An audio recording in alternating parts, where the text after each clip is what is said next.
Hello, everyone. My name is Małgorzata Sadowska, and I'm a legal officer with the EU Agency for the Cooperation of Energy Regulators. I'm very happy to be one of the editors of the book on EU capacity mechanisms, which is about to be published. Oxford University Press is printing the book as we speak, so we are all super excited.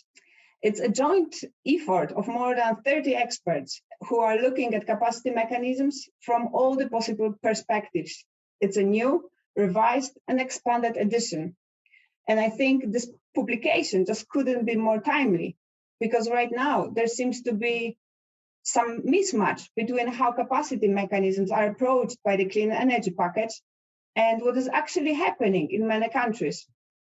If you look across Europe right now, a number of member states have capacity mechanisms in place. You can see a variety of types, from market-wide capacity markets to strategic reserves, and it's very difficult for many governments to imagine a world without them. Why is it happening? Even though this debate is not new, the energy crisis will likely intensify fears that without intervention, we may have serious security of supply problems in Europe. And clearly, we need to keep the lights on. At the same time, we have to move to a zero carbon energy sector as soon as possible. And this will lead to enhanced operational challenges for the system operators.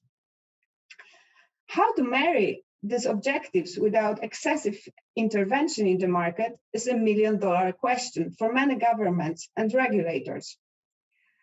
Capacity mechanisms might play a role in tackling these challenges, but they need to be implemented when and where they are really needed. And they have to be designed in the right way. And are they? In my personal view, they may not be. Last week, ACER published a report on security of supply, where my colleagues point out that support goes largely to conventional generation and only to a limited extent to low carbon technologies, whether these are renewable energies or demand response, and that this may potentially result in a carbon lock-in. This is clearly not what we want if we need to decarbonize our energy system. So this is what is happening in Europe. And I think that the legal framework might not fully reflect these developments. The clean energy package aims to limit the use of capacity mechanisms. And this is because of their potential distortive effects on the EU internal market. So the approach is damage control. Member states are permitted to introduce capacity mechanisms only as a measure of last resort and only on a temporary basis.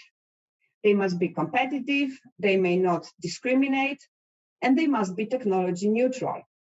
Strategic reserves are preferred as they are least distortive to the market. And this is all good, but we need to ensure that capacity mechanisms actually deliver the objectives for which they were introduced in an efficient way.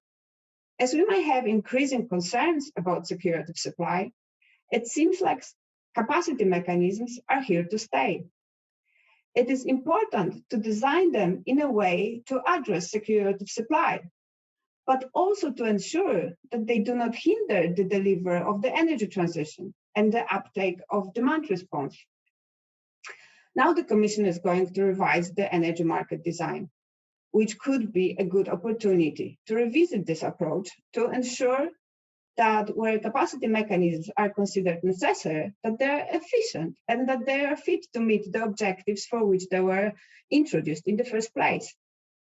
This includes recognizing that they may play an important role, not only to address security of supply concerns, but also to meet the climate objectives. So our book is really well timed. It provides an excellent source of information on how capacity mechanisms interact with the wider energy market design and with the energy and climate policy.